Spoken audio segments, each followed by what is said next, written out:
It's really good to see you. We're trying something new. We're just going to sit at the dining room table and see what happens. So, Mark, Emma, for people who are in our church, they've met you a number of times, whether that's just been as family visiting or whether it's been coming to lead stuff for us. But there may be people who aren't part of our church or haven't come across you in those times. Is there any way you can just give us a bit of a brief description as to where you are, what you're doing, even if you can do it briefly, what it looked like when you first arrived and now what church, ministry, whatever tag you want to put on it looks like now? Go. Okay, so we're Salvation Army officers, have been for 13 odd years, I think now. It's gone quickly. 12, I think. We've got 3 children, and we moved to Mitcham in 2011, I think it was, in the summer. And it was our second placement as church leaders. But when we arrived in Mitcham, the Salvation Army hadn't been of years, and we were asked to restart some kind of work here. It was Rains Park Salvation Army, Rains Park Community Church, who had the initial vision for Mitcham and for something to happen here, along with Wimbledon Salvation Army. And they approached our area headquarters, divisional headquarters, to see about some officers moving in to just explore whether there might be a Christian community that might be built or gathered. And we were chosen to be those people. So that was really exciting. I can't quite believe it was back in 2011, but there we are. Yeah, it's gone quickly. It's gone really quickly. What does it look like? Well, that's a very interesting question, because I think it looks somewhat like the Salvation Army. We've tried to work hard at making sure that the core values of the Salvation Army and what a Salvation Army looks like at its core is present. Core, C-O-R-E, but it may not look like your traditional Salvation Army setting. So up until very recently, we didn't even have a building. We've had most of our services either in our home or in places that we've hired, local community facilities. And it's been about meeting people where they are, both geographically and kind of spiritually, I think, as well. When we first moved, we kind of had a picture of individuals gathering around, and in gathering around the table that we would encounter Jesus. And I use the word we because it's never been about them and us for Mark and I, and then for other people that have joined us on the journey as well. But it's always been about how we encounter Jesus together and do that in relationship with one another and do that in relationship with community. And so you kind of fast forward nearly 9 years, and now we have various tables that people gather around. Some of those will be small tables with just maybe a family size, and some of those will be larger, where we have a larger gathering. Yeah. And so literally what you walked into was nothing, a vision and an idea of something, but in our terms, perhaps asked to plant something, to do something that might now be called a fresh expression. Is that fair? Yeah, I think so. I mean, the beautiful thing, it was kind of before all of the fresh expression with the Salvation Army was even existing. And it was a real gift given to us by the Salvation Army to have a blank sheet of paper. And we had a Salvation Army church backing us, kind of with Rains Park Community Church. We were part of their leadership team for a number of years. So we had kind of that spiritual support. But yeah, I mean, we literally had that blank sheet of paper to really focus on what God was saying and to experience something of Him within that searching as well. But I know you guys gather around various tables as well, although you might look at those differently. So what's that like for you? Yeah, I was going to say, obviously for us, I don't think it's quite fair to say two ends of the spectrum, but, we're in a fairly traditional context. Just in case I haven't said it in the intro, Mark and I are brothers. And so we're brothers and sisters together in this conversation in more than one way. But, we've grown up in a fairly traditional context. I mean, yeah, what does it look like for us now? Yeah, well, I mean, we at Felixstowe Core, we are a fairly traditional core, I would say, but we do have a lot of community outreach. So every day of the week there is something going on out of our church in the town centre, and we gather together on a Sunday in a traditional meeting setting, if you like, which is obviously not what you guys do, but we do that every Sunday. So, you know, in those sorts of terms, we are quite different to your expression of church. Yeah. But you know what always strikes me? Sorry, Simon. No. Is the thing that unites us, I think, is that Felixstowe Core has always emphasised relationship. Yeah. In our experience. So I don't know. Yeah. Yeah. Which is great, and we've had those comments too, in the fact that we are a family. It is a church family, and I think over these days when we haven't been together, that's been a real struggle in terms of, you know, obviously not seeing you guys as our family, if you like, but also not seeing each other as a church family. That's something I've really struggled with. Even though we have the technology, we can do Zoom meetings, you can text, you can WhatsApp, you can call, but just not having those face-to-face conversations and being able to hug somebody, you know, I've really struggled with, because that's just who I am, and I like to talk, which I'm always being told off about. But, you know, that's just me. I like to talk, and, you know, have that communication with people. So that's been a real struggle. Yeah, and that's some of the heart behind what we're trying to do with this, really, is that, okay, we can do some sort of thought for the day 2 or 3 times a week, and my real heart behind that was that people would get to see faces and hear voices of people within the church family who they're really missing and not connecting with. So it's not about one individual person, it's how many people can we get involved in this. But we were saying before, one of the things, Emma, you've done one of those thoughts for us just recently on Maundy Thursday, and people have really connected with that, because I think it was really honest and real, and even possibly slightly raw, in that you were asking lots of questions of why, and not just in terms of a toddler saying why, but for us in this moment, why? And it's that sort of situation that we find ourselves in now, isn't it? It's weird, really weird. I mean, is there one word that would describe how you feel currently about the situation? I think the word for me is challenging, and it's in several different ways. So clearly the day-to-day is challenging. The not seeing people is challenging. But I think it's really challenging the church in quite a positive way to think what's important, what do we prioritise, and how do we make those things happen? And does it always have to be the way that we've always done it to make it happen? So we've got plenty of older people in our community who are suddenly starting to use technology like Zoom because they see the real benefit of it. And I think people are pushing their boundaries and being stretched to try and explore new ways of making that connection, like you said, Ned. And while it's not perfect, it's much better than not having any contact at all. So challenging. Ned, would you say, is there a word for you? Yeah, I mean, I used the word struggle quite a bit when I was just talking, and for me, yeah, it's a struggle. Simon? Oh, okay. Well, I mean, it's a difficult one. I feel like life's a little bit on pause. And yeah, I think we'll probably say later, there are so many things that are happening that wouldn't have happened, for me personally, had this scenario not have hit us in the way that it has. But if I think particularly about work and those sorts of things, I just feel like a lot of stuff's on pause. And I think for me, it is that word why. And as we all know, me coming up with just one word is a challenge as well as a struggle. And I'm not likely to pause anytime soon.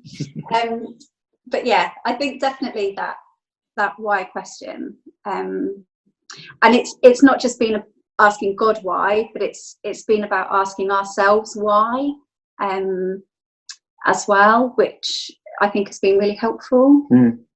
I think there's been a lot of reflection that's been going on.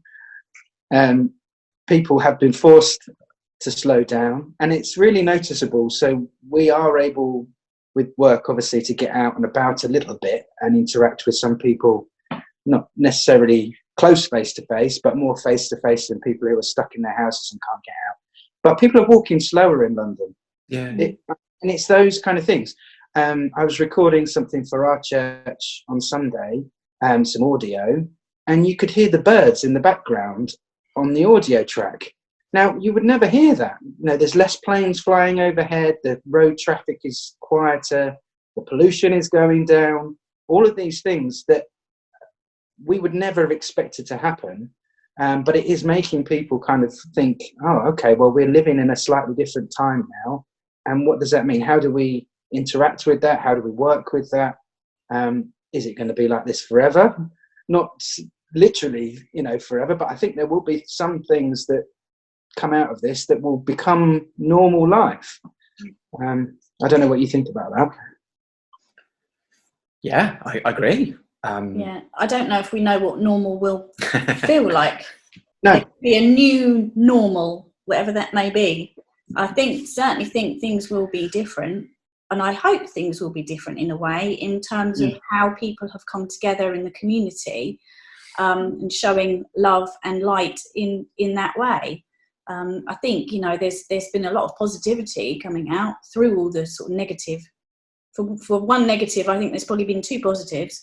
And that's how I see it. I think, whenever we come through the other end of this, I think things will be different. And in some ways, I hope they are very different in certain aspects.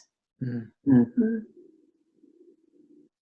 Yeah, I agree. I think back to our grandparents, Simon, and the stories that they used to tell us.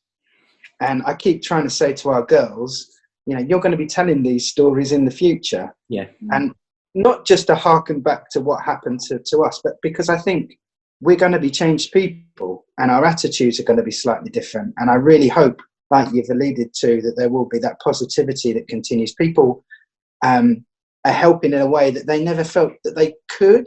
And I think it's almost given people not an excuse, but definitely a connection point where they can do something really practical or make a difference in someone's life. So they've got something to break the ice as such moving forward. Yeah, totally.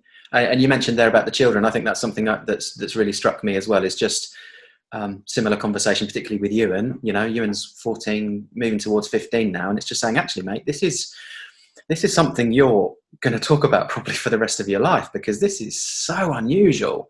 We're actually going through something together, which I think is really beautiful.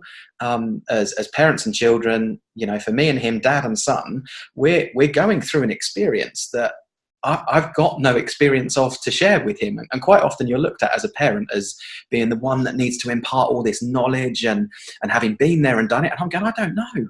I don't understand. And those questions of, well, will we go back to school and when will we go? I mean, clearly he doesn't want to go back to school. He's more than happy on his Xbox. But it's really refreshing on that level that we're working it out together. And I'm quite enjoying that, even though it's tough. What about work for you guys? Because clearly you are Salvation Army ministers, you're officers. So it's different to our, and we can say a bit about our situation in a moment. It's different to that in terms of perhaps what's even expected of you. How does your day-to-day look differently in comparison to, let's say, 6-8 weeks ago?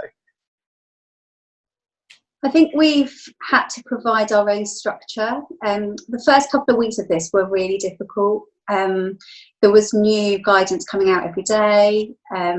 We were having to react to that in terms of our risk assessments and keeping everybody safe, in terms of our programme and the gathered tables that happened during the week. We were having to keep on top of all of that, all the while trying to kind of deal with our own emotions and those of our families, and particularly the girls, working out for them, what was happening. Were schools shutting? Were schools not shutting?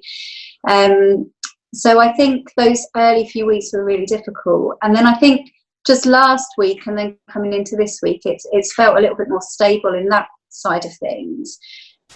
But I think if I'm honest, my heart has just been broken a little bit more each day. and I've recognised the privilege in which we live in a house with a garden. We live in a house where the children have a bedroom. We are able to access a green space at the end of our road for exercise. And yet we're encountering people who don't have any of those things, some of which we know and love already and are friends with and are part of our family. And some of those are new to us and are ringing up for support from us because we're the Salvation Army. So I think our new normal is almost going back to those early days where the emphasis was on relationship, which I'm really pleased about. But I think the other thing for me is we haven't had to work hard at implementing new relationships with other agencies or with other people in our community, because they were already really strong. So we naturally started working with our local councils at Venture Playground, who we've had a working relationship with for the last 8 years. So that was just a natural progression from what we were already doing. We're spending a lot more time there than we were 6 to 8 weeks ago. But it really, it sounds almost cheesy to say so, but it really has been a local community's response to a local community's need. Because actually we knew what those needs were before they presented themselves. And so we've been able to be proactive in how we've responded to that with an amazing group of people, rather than having to react to things that were new to us that we hadn't encountered before. And something like volunteers, obviously we've had to scale it right down for safety's sake, but we knew straight away who would be able to come and help us. And actually it wasn't necessarily the people that were volunteering all the time with us previously, but they were people in the community who we knew had the resource or the connection to be able to open some of those doors. And that's been great. We spent a lot of time with a small group of people who were working really hard to make a difference.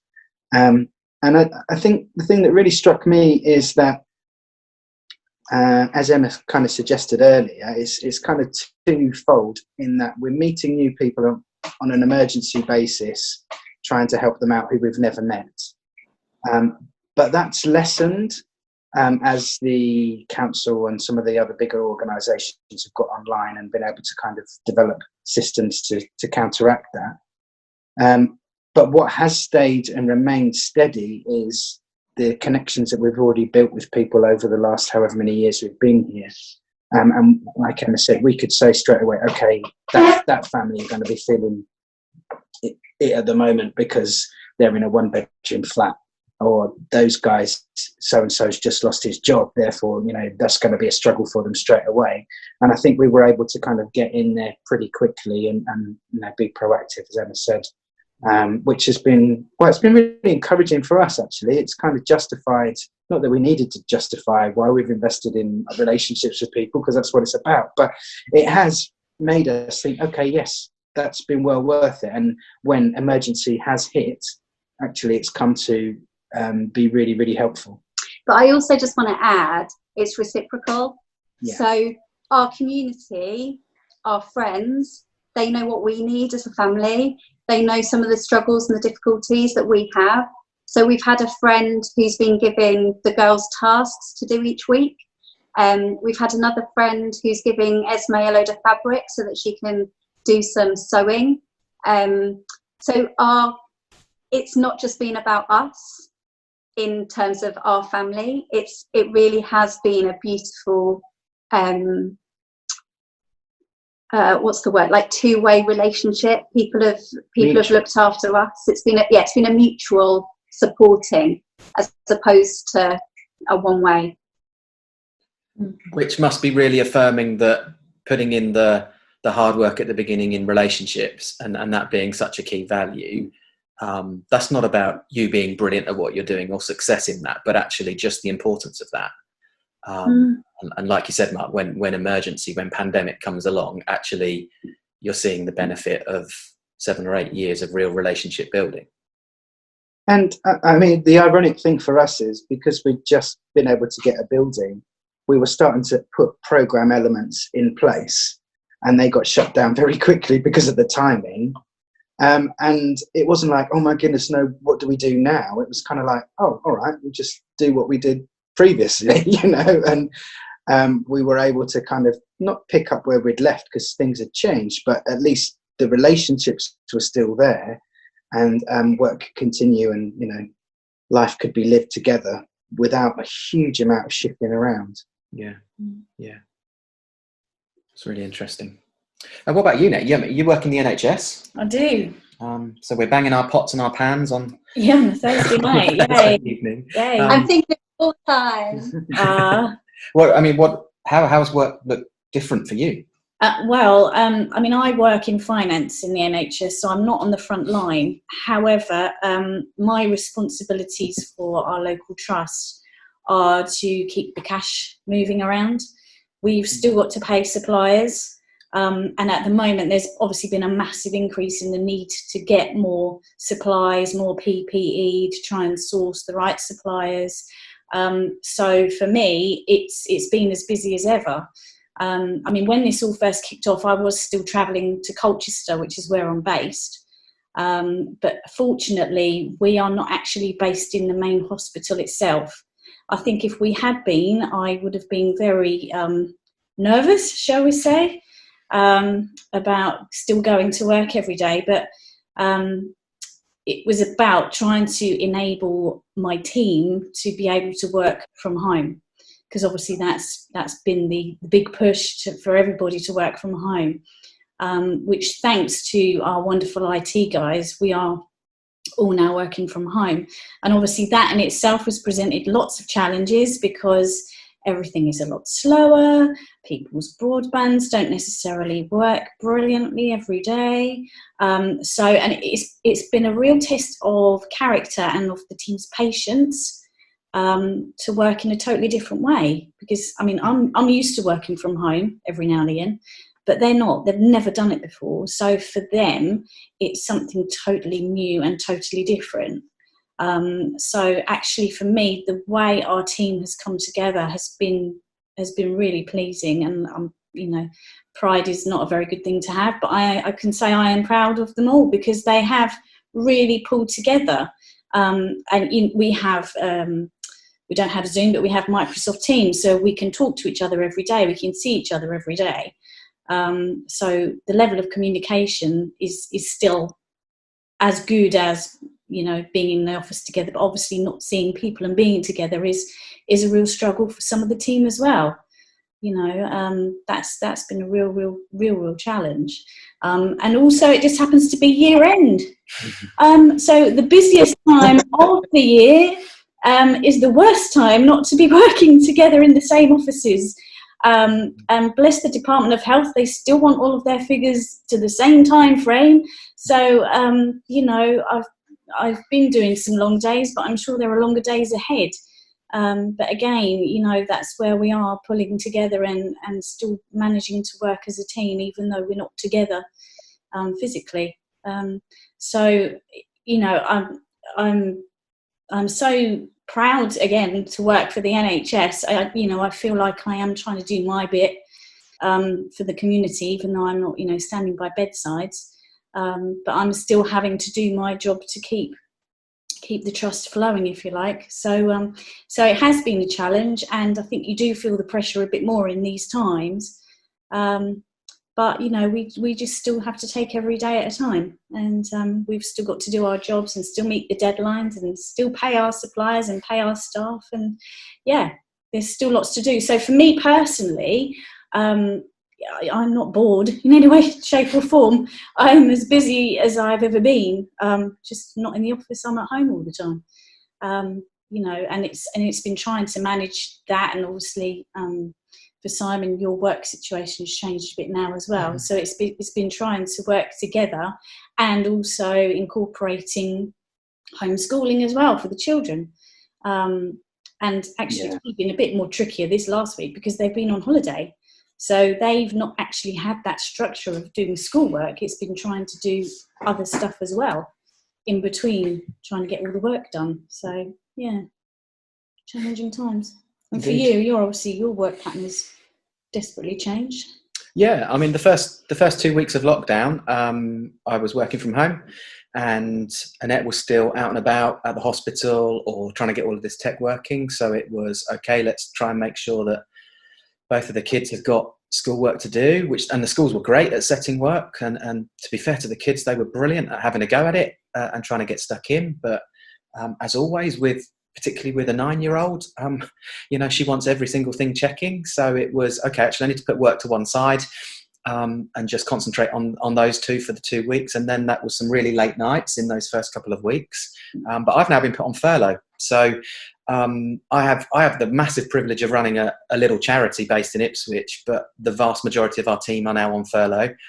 And we've had to do that because actually we don't know if we will survive as a charity. We don't know if we'll have jobs at the end of this. But we're really hoping that this brilliant support that the government's put in place will give us that opportunity to try and get there. So, as such, I'm off. And next week will be different again because hopefully the kids will have work to do. So perhaps I can support them in a slightly better way than I was able to in those first 2 weeks. But yeah, I'm finding it really tough. I'm a doer. I like to have stuff to do. I like to plan ahead. I've got loads of stuff that I could be working on, but I'm not allowed to. I'm going to be really careful that I don't do work. It's really strange. I don't think I've ever really felt anxiety in my life before, but I do now. I'm anxious about whether our charity survives, not so much whether I have a job to go back to, but whether the charity itself survives and the work that we've been able to build up and do still exists in a few months' time. It's really tough. So what are some of the things that you're putting in place for yourselves in terms of your own, this beautiful word, self-care that I keep reading everywhere? I'm like, I'm just getting through the day. But yeah, what are you doing to kind of aid with some of that anxiety? I know he's driving lots of people crazy, but me and the kids are doing Joe Wicks every day, first thing in the morning. That's amazing, actually, because quite often I would run 2 or 3 times a week when life is normal. If the time was there to go and do it, I would do that. But actually, this is just something simple and easy for 20 minutes, half an hour together at the beginning of the day. So that's been really good because that's brought a little bit of structure back, particularly in the term time. And then other stuff I'm doing, I was talking to somebody the other week about it. I'm trying to read more. I've got a massive pile of books up in the bedroom that I've always said, I'll read through those one day. So I'm trying to take that opportunity. I think, like you said earlier, Mark, I've noticed just how much people have slowed down and the difference of that. And I did have to pop out today, been in the car for the first time in a couple of weeks. I couldn't believe how slowly I drove. Ow! Exactly. Really? I thought, blimey, okay, so that was really good. Next week's going to be tough. It's going to be working out. Okay, yes, I'll support the children while they work, but it's going to be really tough to know that I then can't sit and do work. And I think I haven't got it figured out yet. But next week, I'm going to have to work out quite what I do in that time and in those gaps. So are you still expected to lead your team as such while you're on furlough, or what happens there? Is it literally pause, nothing? Yeah, we've got 3 guys in the team who are still able to work because of the nature of their roles. And then we're just checking in with each other pastorally, really. We're chatting on stuff like Zoom or we're texting or whatever, but we're not working. That's one of the nice things as well. We're praying together as a team every day and just checking in with each other that way. So that's healthy and that's good for us. But yeah, if it goes in any sort of work conversation direction, I've got to put a stop on that because we're not there to do that. Wow. But again, shows that the relationships that you have with those people are more than just a colleague. it goes to another level when you want to pray with people or you want to check in with people because you care about them.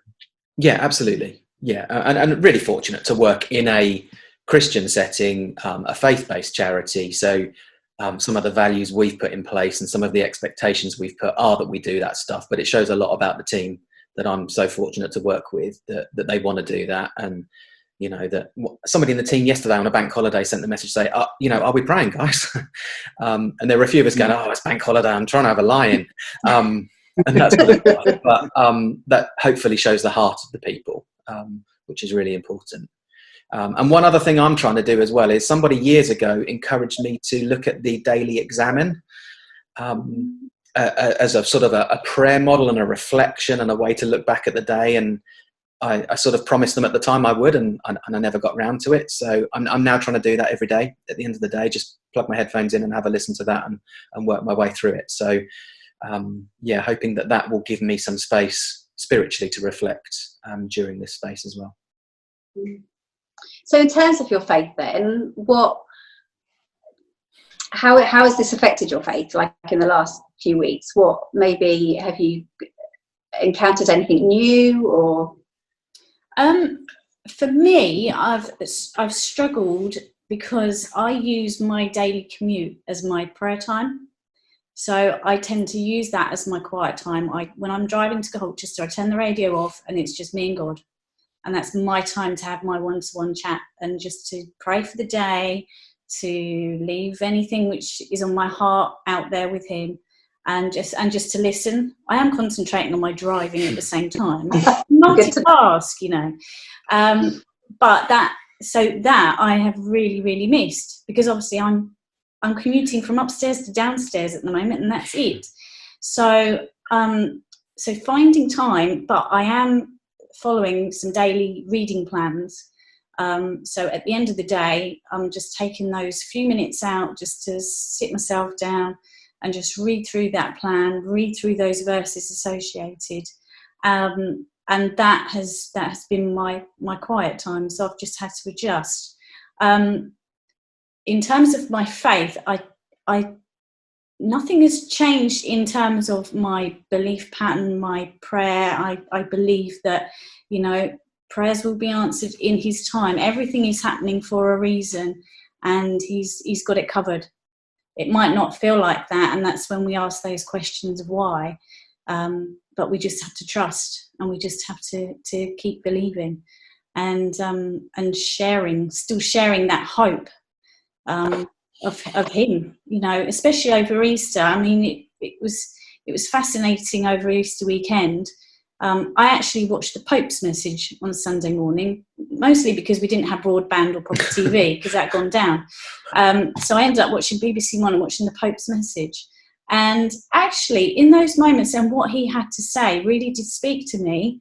You know, this guy in this massive, great cathedral, you know, which would usually hold hundreds, thousands of people, but yet the message wasn't any different. You know, the message is still the same. God's love is still the same. There is still the same hope. You know, that hasn't changed. Everything else around us might have changed, but that hasn't changed. And I think for me, that really spoke volumes on that Easter Sunday morning. You know, that really did touch me. So I took a lot out of that, which again, I wouldn't normally have had the opportunity. I wouldn't have even think to listen to the Pope, bless him, and I'm sorry. But, you know, that was just an opportunity which presented itself. And again, I think that happened for a reason. I probably needed to hear what he had to say. I think I'm going from one extreme to the other quite regularly. I'm finding it really tough. I'm really struggling with the what and the why, and you know, I'm somebody that likes to have a purpose, and I don't doubt that I've got a purpose and that I've got a purpose during this time. But in some of those moments, it's just, you know, I've binged watched stuff on Netflix that I would never have done before. Not in terms of content, please hear that correctly. But in terms of sitting and watching a series from top to bottom, I just would never have done that. And that's been a little bit of the, I'm just going to sit on the sofa and watch something because I don't know what else to do. So some of that I'm finding really tough. And yet there are then other extremes. So in the first 2 weeks, when Annette was still out and about loads, I said to the kids, look, we're going to get up at the same time. We're going to sit at the table and we're going to eat breakfast together. We never do that during school time. There's just not the time for that. And I've been able to sit and say to the kids and sit around the table and pray with them and things like that in a way that we don't normally do. So that's been really amazing. To have that sort of space and that time to do it. So I'll have a moment where I get up for the table from that and think, yeah, that was great. Thanks God, that I'm feeling good about this now. Maybe a couple of hours later, I'm nowhere near that because the massive part of my day-to-day, Monday to Friday purpose has gone for the time being. What about you? I think it's been tough, and I think our pattern of life changed dramatically as soon as they said you have to concentrate on mission critical elements, I think is the term that they've used. And so basically our planned week went out the window straight away. We were trying to juggle having 3 children at home and being out and about and responding, and particularly, as Emma said, in those first 2 weeks, reacting to everything that was coming out. And it just felt like being bombarded with information from left, right and centre. It's starting to settle down a bit now, and I think people have started to find new patterns, and that's something that we've explored a fair amount in Mitcham since we've been here with people. We have a way of life, and that includes a pattern and a rhythm of the way that we kind of connect with God. But I found just exhausted, and not just physically exhausted, but mentally exhausted. And so time that I maybe did have in the past, at the end of the day, I'm getting into bed and just falling asleep, So it's this funny kind of change between seeing a lot of people having a bit more time and being able to access and to read and to reflect a bit more, and not finding that for myself. Yeah. And so going back to your pause word, it's a little bit that in reverse for me. It's almost like, not that I'm not connecting with God, clearly, but my pattern has been put on pause for a while we're dealing with this. And then hopefully that it's going to kind of revert back towards what was the pattern in the past.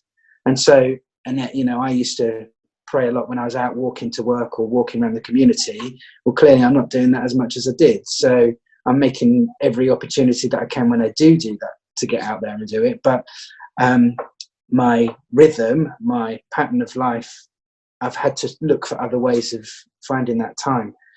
And, with 3 children in the house all day and 1 3-year-old who's got a lot of wide questions himself. And a lot of energy. Yeah, carving out that time is tricky. So, I don't know that I've got it cracked yet, but you just have to kind of be kind to yourself and say, this is as it is today. And even in the last week, we've had conversations about how can we make sure that we get a bit of time on our own, because just haven't had any time on our own at all. Really, it feels like for the last 2 or 3 weeks. And that's really important for us. So it's a work in progress all the time. Mm-hmm. And I guess for me, there's just I'm a natural questioner. I kind of naturally ask the why question. It's not something new for me in the last couple of weeks. But actually, it's been interesting, particularly over the Easter weekend, how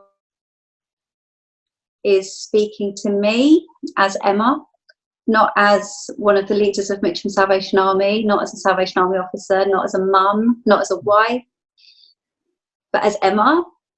And if I'm honest, I'm not sure I could say when the last time I felt that was.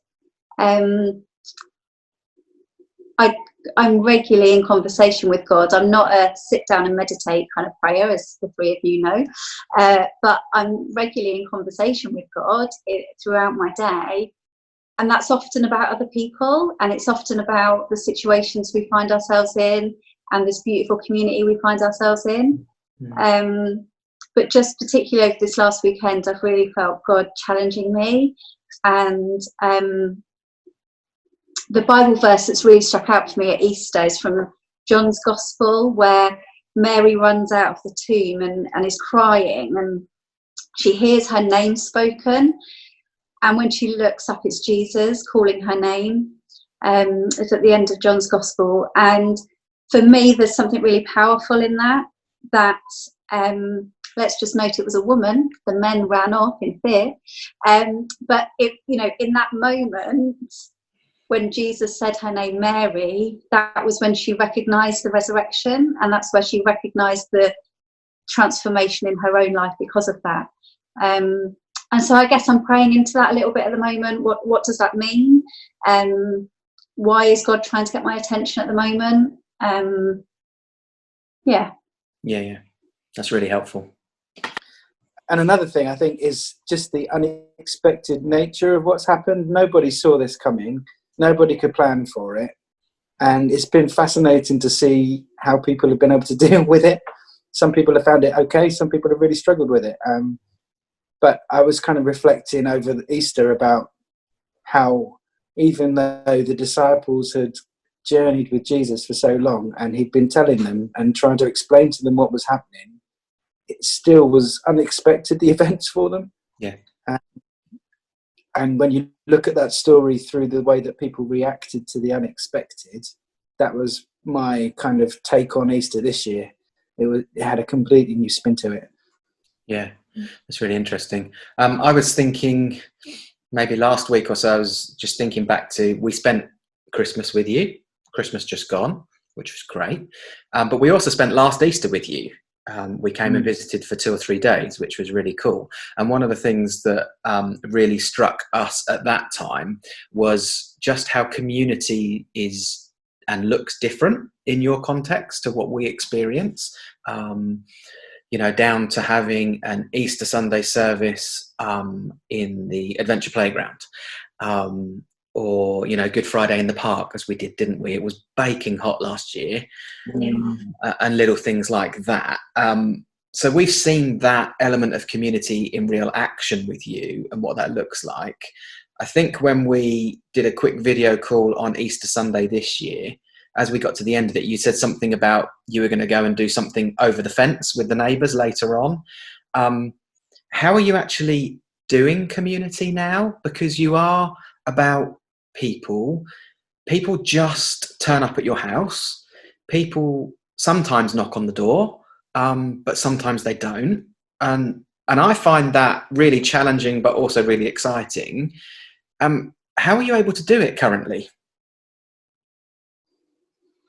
We can't, and it's killing me. It like genuinely, actually, I am finding it incredibly tough. And like earlier, we were joking about like not being able to even put in we always come back to Suffolk like at May half term, like for the last however many years we've done it, and not being able to plan that or know that that's kind of in the process is really difficult, because I just love people. I genuinely just love being with people. And it's really interesting. So Sunday we put some notes through kind of our neighbours' doors, and there was only maybe 3 neighbours that came out. We did it in our front gardens, so that we were socially distancing and all of that. But Jago really surprised us, and he was out the front with us. And as soon as our neighbour 2 doors up came out, he grabbed a load of flapjack. So obviously, great mother that I am, was, Jago, what are you doing? And he's like, I give. And before we know it, he's like run out the gate and up to our neighbour to give them the flapjack. And it was just really, it was beautiful to see. And I think he's really missing. He's a socialite. He loves people as well. And even at 3, he's used to people being around our house. Yeah. And he keeps saying, Mummy, who's coming today? Mummy, who are we seeing today? Well, in fact, he's stopped asking that now. But for the first couple of weeks, every day, he would ask that. So what does community look like? Well, we're still in regular contact with people we know and love. People in our immediate kind of gathered Christian community, but also those in our kind of wider community as well. We're still in regular contact with them, whether that's through text messages or phone calls or different technology things.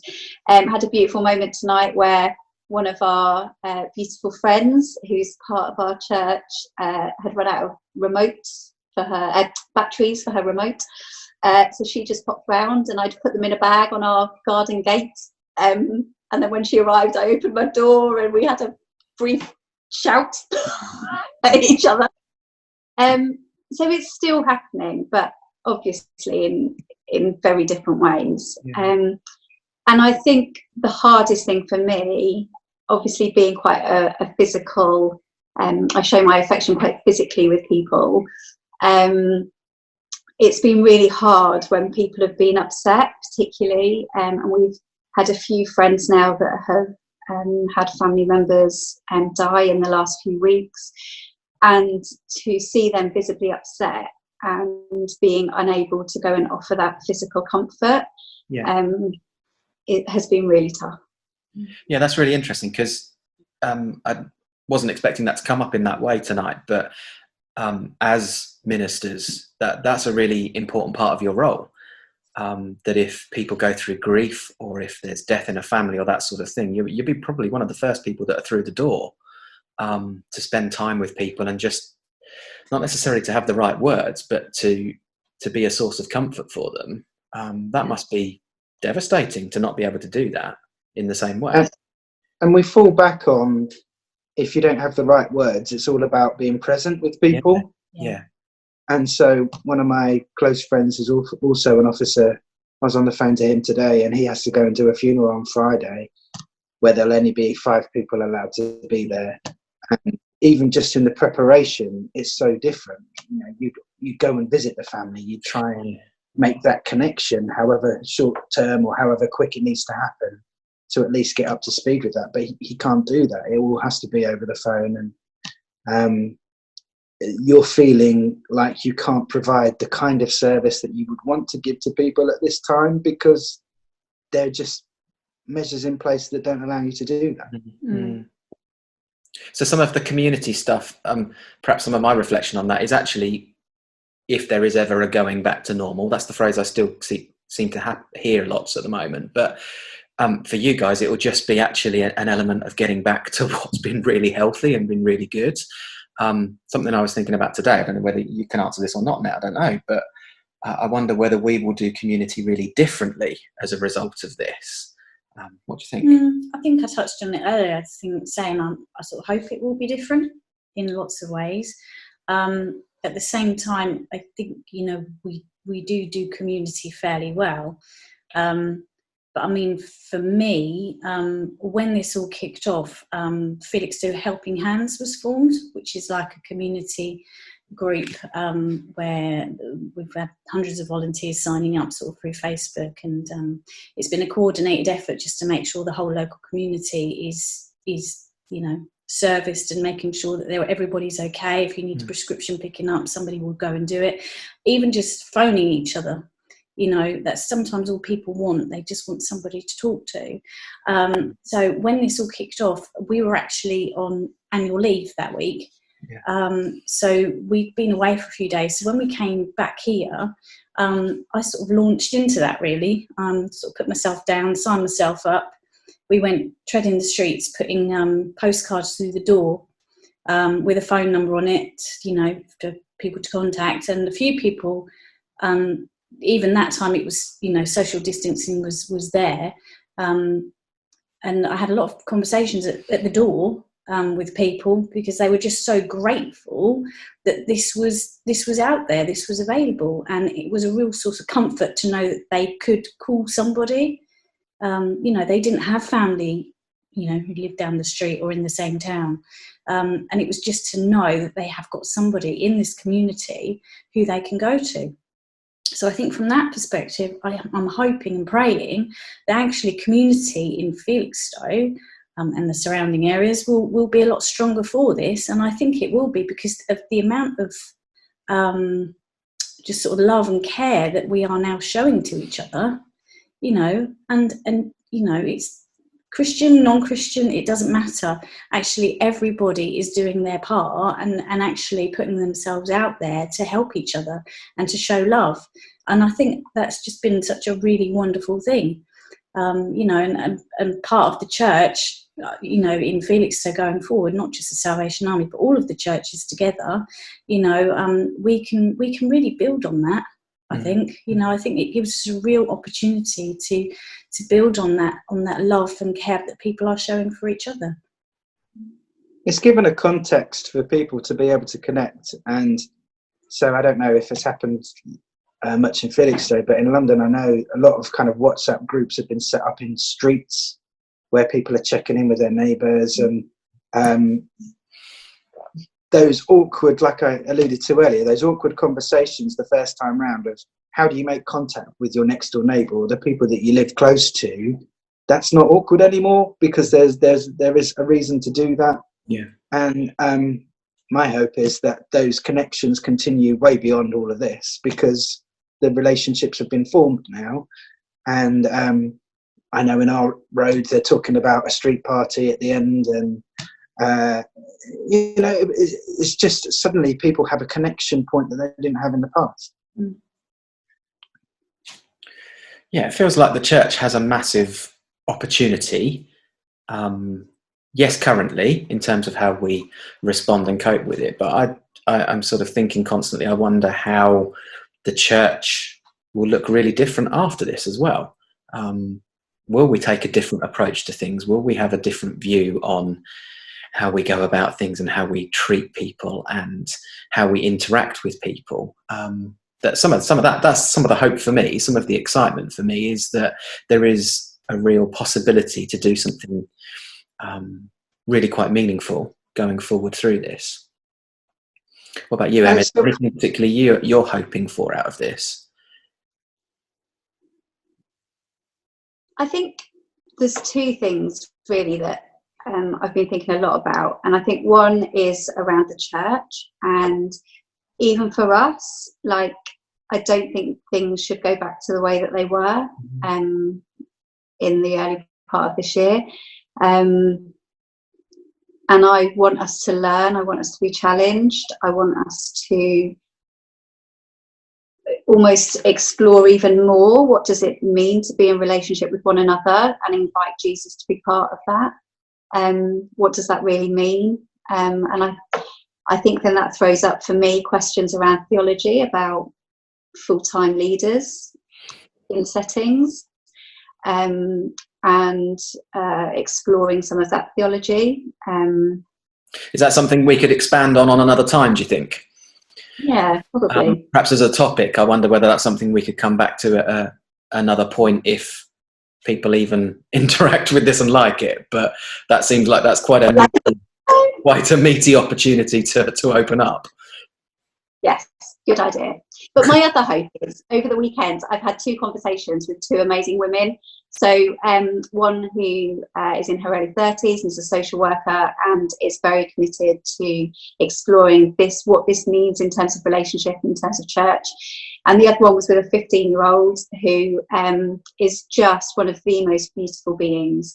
And she is a questioner like me. And they both give me hope. They give me hope that there are people investing in their relationships and taking that really seriously, and wanting to see transformation in their own lives and in the lives of their community at the same time. It's really cool.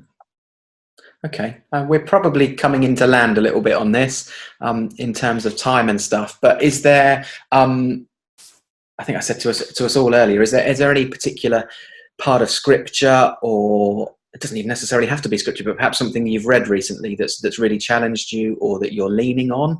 I mean, I'd happily start with that. I just seem to constantly be reading Psalm 91 at the moment, in terms of, particularly through the anxious thoughts that I'm having of God being a real place of refuge, and the thought of that mighty fortress around me, and really needing that at the moment. So that's been something I've really lent into recently. Is there anything else you guys have have found yourselves coming back to regularly? I think John 3:16, and it sounds, it's used so much, but just that understanding that for all that believe there is eternal life, and all of this has brought into stark contrast the fragility of life for me, and people are starting to think beyond life on earth looks like, and yeah, so I mean, just that idea of life beyond this place, and that this is part of our experience, but as Christians we believe that there's something even greater beyond that, and because of that we have the chance to really have a hope while we're here on earth. And I've seen some people that don't have any hope at all, and that's really quite disturbing for me. And how can we help them to receive some of that hope? But for me personally, there is that hope to fall back on. Yeah, wow. There's a whole table conversation. Yeah. For me, it's John chapter 8 verse 12, where Jesus says, "I'm the light of the world." I've expanded on this in another thought for the day, so I won't spoil it if it comes out after or before this. But it's, I'm the light of the world. Whoever follows me will never walk in darkness. And I think it's for a lot of people, these are dark times. These are very dark times. But it's just knowing that there is that hope, there is that light at what might seem like an endless tunnel going on and on and on. But he is our light, and he can be our hope. And that has just constantly keep coming back into my head. Yeah, good. Em? What I've already said, really, that Mary passage from Jesus, reflecting on what that means for us as individuals, and then how we can take that into our communities as well. And also about courage. And actually, if we don't want things to go back to normal, if we don't want people to be taken for granted that have been for so long, we have to be courageous in how we live our lives, and be bold in not going back to that ourselves. Yeah, that's massive. We've covered so much. I haven't got a clue what we've talked about, to be honest. Gonna have to watch this back to cover some of that. But perhaps in terms of finishing, is there anything you guys could say that for those people who are watching this and are tuning in with this, some real form of encouragement, perhaps in these troubling moments? I think it's just that God is still present, and sometimes our natural reaction to things like this is to think that God has deserted us, or God isn't part of this. But actually, having just been around Easter, just experienced the Christian festival of Easter, actually we, in Good Friday and then Easter Saturday, we experience something of the suffering of Christ. And we have two options. We can very quickly move to Sunday, or we can sit and wrestle in that pain and in that suffering. And I wonder whether actually at the moment there's an element of that. But the encouragement is that God is present, and that's the difference. Easter Saturday, Jesus wasn't around. It was that day of nothingness. And yet we live post-resurrection. We live knowing that Jesus is present and is a part of us, a part of our communities, a part of our world. And that doesn't change. Great. And I think to add, just the idea of seeing the beauty in the ashes, and there's a lot of ashes around at the moment, and I don't say that flippantly in any way, but there are real shoots of beauty in amongst all of that. And I think we've got to really cling on to that at the moment, and encourage it and nurture it, like the small plants that are starting to appear as we enter into springtime. Without that nurturing and without investment from us, they will quickly wither away. So let's not lose what is emerging, let's really encourage it. Let's try and care for it in a way that perhaps we weren't expecting, but that will hopefully then grow into something even better and even bigger than we could have imagined. Yeah. That seems like real wisdom to stop on from you two. Thank you so much. Mark, would you pray with us just as we finish? Yeah, thanks. Sure. Father God, thank you for being with us while we've had this conversation. Thank you for being present in our lives, even at this difficult time. And Lord, I really pray that everybody that's here watching to the end feels something of your tangible presence here with them, that they will know that you are a God that is in amongst your people, that you are in relationship with them, that you don't desert them, but Lord, that you want to journey alongside us. And so I pray for each of us, Lord Jesus, that we will find and carve out those times of being able to listen to you, to reflect on what you're saying to us, and then putting those things into action in our lives, in our families, in our communities, in the places that we walk.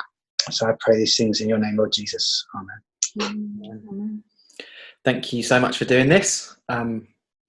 Maybe if people like it, we might have another go. Who knows? We'll if see. we can coordinate all of our children sleeping at the same time, perhaps we'll have another go sometime. But yeah, thanks for doing it. We love you so much. Stay safe. Yeah, you too. We miss you lots too. We hopefully will see you very soon. That would be good. All right. Take care. Bye. Thanks, guys. Yeah.